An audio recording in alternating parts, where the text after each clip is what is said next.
Bien-aimés en Christ, je vous salue dans le beau précieux nom du Seigneur Jésus-Christ.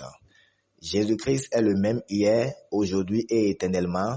La Bible dit, il n'y a aucune ombre de variation en lui. Bien-aimés en Christ, ce soir, le Saint-Esprit me met à cœur de partager l'excellente parole de la grâce de Dieu avec vous sur un thème, la réalité de la vie chrétienne victorieuse. La réalité de la vie chrétienne victorieuse. Donc, nous voulons parler et développer ce que c'est qu'une vie chrétienne victorieuse. La vie chrétienne victorieuse. La VCV. Beaucoup de personnes vont s'arrêter et se poser la question, comment je peux avoir une vie chrétienne victorieuse? Comment je peux avoir une vie chrétienne victorieuse? Bien-aimés en Christ, vous savez, la vie chrétienne, ce n'est pas la vie d'un homme d'abord, c'est la vie de Dieu. C'est la vie divine. Et cette vie divine doit être vécue, doit être menée par un être humain que Dieu a créé à son image. C'est ça, vivre la vie chrétienne victorieuse. Maintenant, bien-aimés en Christ, nous devons nous arrêter et nous poser la question. Comment je peux faire pour vivre une vie chrétienne victorieuse? Comment je peux faire pour vivre une vie chrétienne victorieuse? Voilà la première réponse. Pour vivre une vie chrétienne victorieuse, il faut avoir la révélation de trois choses. La première révélation, ce que tu es en Christ, ce que tu as en Christ et ce que tu peux faire en Christ. Dans ce que tu es en Christ, nous avons le verbe être. Dans ce que tu as en Christ, nous avons le verbe avoir. Et dans ce que tu peux faire en Christ, nous avons le verbe pouvoir. Donc, la vie chrétienne n'est que possible lorsqu'on a la révélation de ce qu'on est en Christ, de ce qu'on a en Christ et de ce qu'on peut faire en Christ.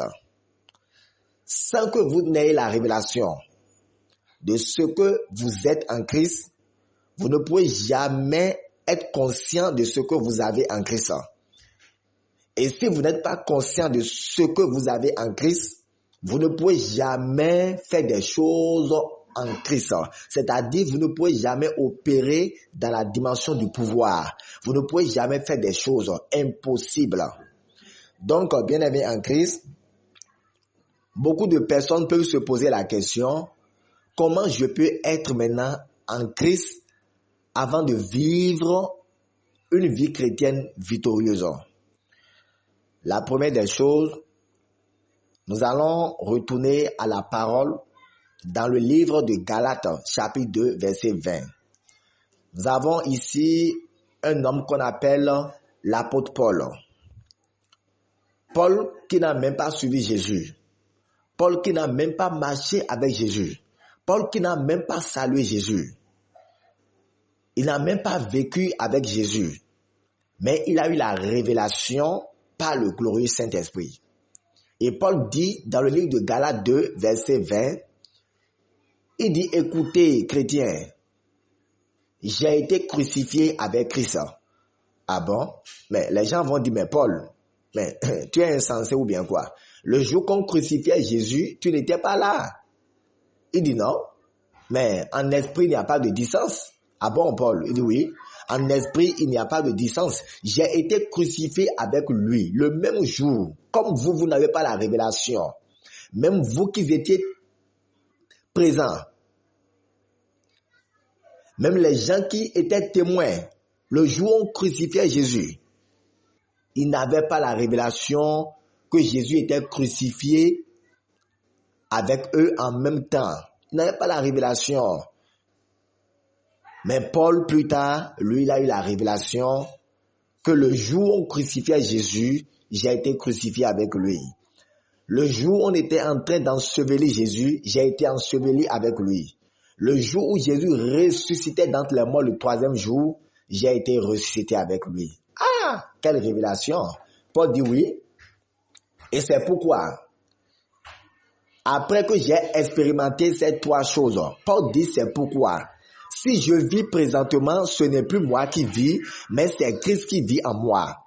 Si je vis présentement, ce n'est plus moi qui vis, mais c'est Christ qui vit en moi à cause de ces trois choses. J'ai été crucifié avec lui, j'ai été enseveli avec lui et j'ai été ressuscité avec lui dans la dimension surnaturelle.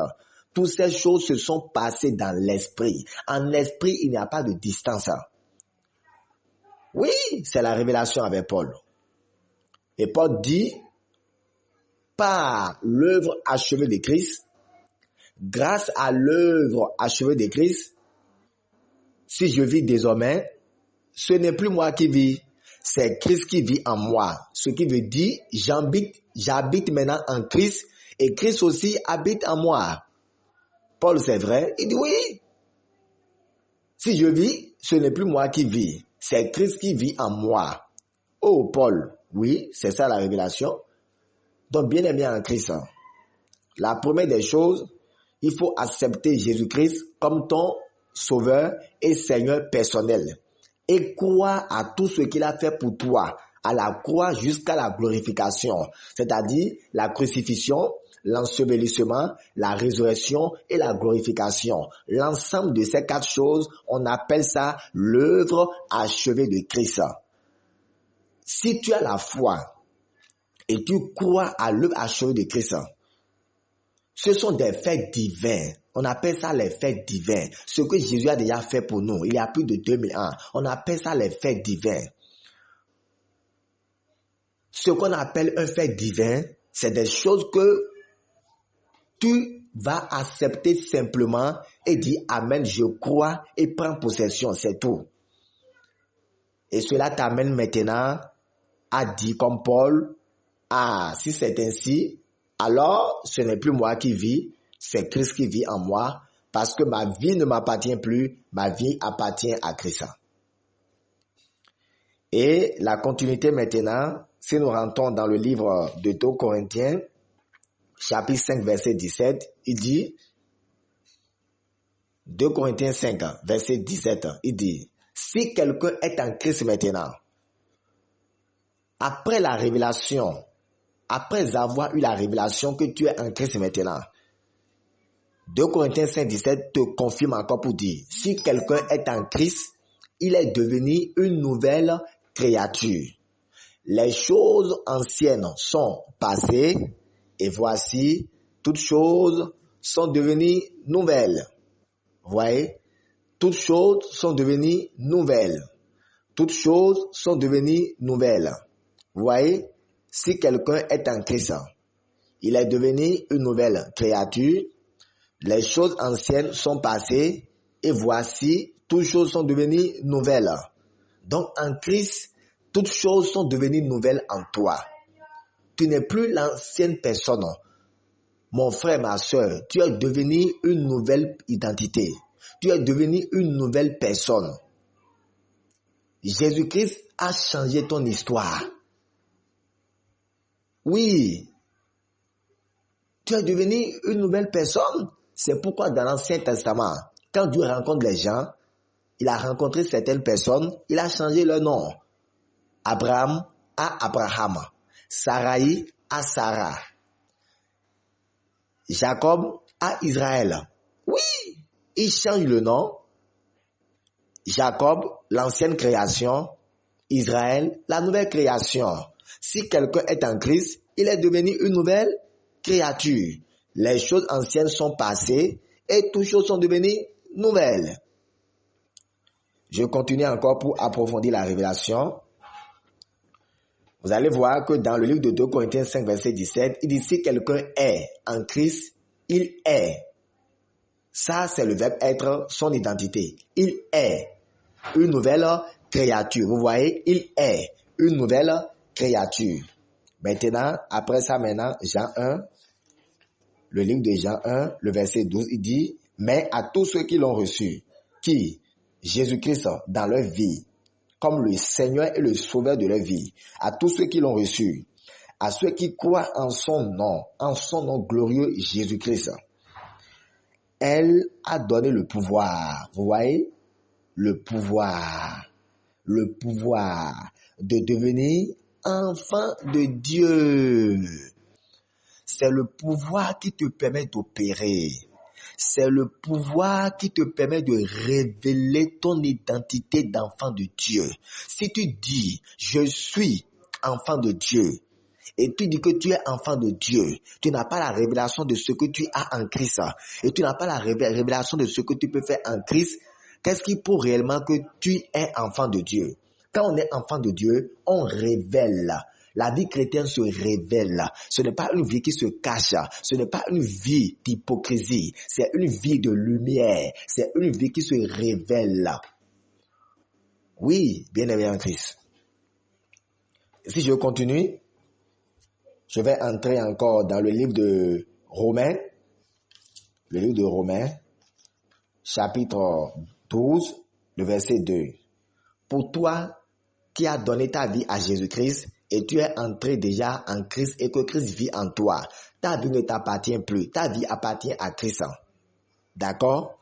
Maintenant, Romains 12, verset 2 dit, écoute-moi maintenant, voici ce que tu vas faire pour grandir dans la foi. Pour croître spirituellement, voici ce que tu vas faire, mon fils, ma fille, mes frères et sœurs. Ne vous conformez pas au siècle présent. Dieu vous parle, mais soyez transformés par le renouvellement de l'intelligence afin que vous discerniez quelle est la volonté de Dieu, ce qui est bon, agréable et parfait. Par la parole de Dieu et le Saint-Esprit, la parole et le Saint-Esprit. La vie chrétienne est basée sur deux choses. La parole et le Saint-Esprit. La parole. Méditez la parole. Méditez la parole. Et laissez le Saint-Esprit vous donner la révélation de la parole. Laissez le Saint-Esprit vous aider à marcher selon la parole. La vie chrétienne, elle est basée sur deux choses. La parole et le Saint-Esprit. Les deux choses vous donnent la victoire. Ne vous conformez pas au siècle présent. C'est-à-dire, vous êtes dans le monde, vous n'êtes pas pour le monde. Mais, soyez transformés par le renouvellement. Donc, la transformation n'est que possible lorsqu'il y a renouvellement de l'intelligence. Ce qui veut dire quoi? Quand l'intelligence est renouvelée, il y a automatiquement ce qu'on appelle la transformation, la métamorphose. Le renouvellement apporte la transformation. Le renouvellement par la parole de Dieu apporte la transformation. Donc, tant qu'il n'y a pas renouvellement, il n'y a pas de transformation. La transformation n'est que possible lorsqu'il y a un renouvellement de l'intelligence. Donc, bien-aimé en Christ, il est important, je continue encore dans le livre de Romains, et chapitre 8, le verset 14, et il dit simplement, écoutez, Romains 8, verset 14, il dit, car tous ceux qui sont conduits par l'Esprit de Dieu sont fils de Dieu. Lorsque tu te laisses conduire par le Saint-Esprit, étant déjà en Christ, ayant déjà la révélation que ce n'est plus toi qui vis, c'est Christ qui vit en toi, c'est fini. Tu te laisses conduire par le Saint-Esprit et tu es fils de Dieu. C'est ça les bases fondamentales de la vie chrétienne victorieuse. Bien-aimés en Christ, que le Seigneur vous bénisse abondamment. Et je prie maintenant que la grâce de Dieu vous accompagne et que la paix de Christ qui surpasse toute intelligence, que cette paix repose sur vous. Je me nomme Pasteur Terence Ziznowe. Je suis au plus 229 53 92 99 11. Soyez bénis et shalom à vous.